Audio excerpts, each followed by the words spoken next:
আসসালামু আলাইকুম ভিউয়ার, সবাই কেমন আছেন? ভিডিও শুরুতে সবাইকে জানাই আন্তরিক শুভেচ্ছা ও অভিনন্দন।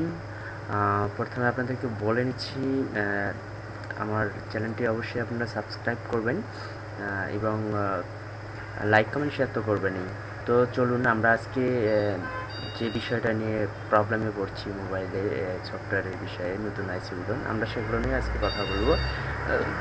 তো চলুন দেখে আসি একবার। তো 6737 এমটিকে 6737 এই সিপিইউটা 35 এগুলো আসলেই বুট করতে হয় অনেক ধরনের প্রবলেম, অনেক ধরনের সমস্যার মধ্যেই অনেক ভাইরাই পড়তে চেয়েছে, যারা আসলে এটা নিয়ে খুবই প্রবলেমের মধ্যে আছে। তো এটা সাধারণত আপনার যদি সিএম2 থাকে, সিএম2 দিয়েও আপনি করতে পারবেন, এবং আপনাকে আমি আজকে দেখাবো যেটা মূলত হচ্ছে ফ্যালকন দিয়ে কীভাবে এটা করতে হয়। তো চলুন ফ্যালকন বক্সটি আমরা ওপেন করি। ফ্যালকন FRP টুলস, আপনি এটা ইউজ করবেন। এটা অনেকগুলো টুলস করা আছে, তো আপনি এটা ইউজ করবেন। আপনারা সবাই জানেন যে ফ্যালকন ডাটা ইনভেস্টর দিয়ে ওপেন করতে হয়, তো একটু সময় লাগবে, আমি দেখিয়ে দিচ্ছি।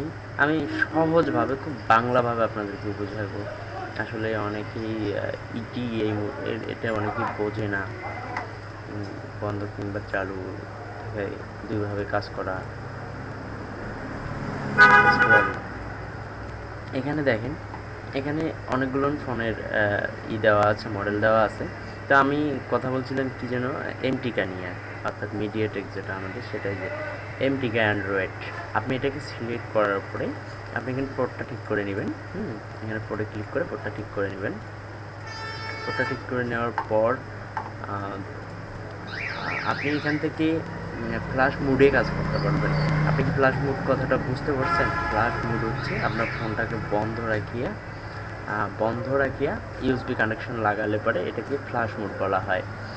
তারপরে এখানে যেমন ইডিআই মুড, তারপরে এডোবি মুড, ফাস্টবুট মুড, ডিউন, এই সমস্ত মুডগুলো আসলে আমি পরবর্তী একটা টিউটোরিয়াল খুব সুন্দরভাবে বোঝাবো। আজকে আপনাদেরকে আমি ফ্ল্যাশ মুডটা বোঝাচ্ছি। ফ্ল্যাশ মুড হচ্ছে ব্যাটারি খুলে ইউএসবি কানেকশন লাগালেই সেটা অটোমেটিক্যালি পাবে, এটাকেই ফ্ল্যাশ মুড বলা হয়।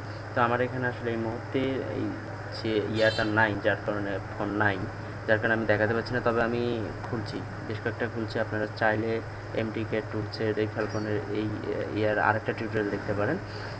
দেওয়ার পরে আপনি এখানে সরাসরি রিমুভ এফআরপিতে ক্লিক করবেন, অটোমেটিক্যালি সে এখানে কানেক্ট করে নিয়ে আপনার ফোনটাকে কাজ করে দেবে। তো ভিউয়ার, এখানে আমার প্রসেসিং ফেল দেখাচ্ছি, এখানে শুধু রিমুভ করার জন্য। আর সেটিংয়ে এখানে অটো সিলেক্ট লোডার এবং ম্যানুয়ালি সিলেক্ট লোডার, এই কোয়েলকমের জন্য এটা। তা আমাদের আসলে সাধারণত এমটিকেটা নিয়ে প্রবলেম হচ্ছে। এমটিকেটা নিয়ে অনেকজনেই অনেক ধরনের বর্তমানই করতেছে, তা আমি এই জন্য এমটিকেটা দেখালাম। এখানে আরও অনেক আছে। যদি আপনাদের আমার কথাগুলো ভালো লাগে, বোঝার মতো হয়ে থাকে, তাহলে অবশ্যই আমার ভিডিওতে লাইক কমেন্ট করবেন এবং আমার চ্যানেলটি সাবস্ক্রাইব করবেন, সঙ্গে থাকবেন। পরবর্তীতে দেখা হবে আবারও কোনো এক ভিডিও নিয়ে। ধন্যবাদ।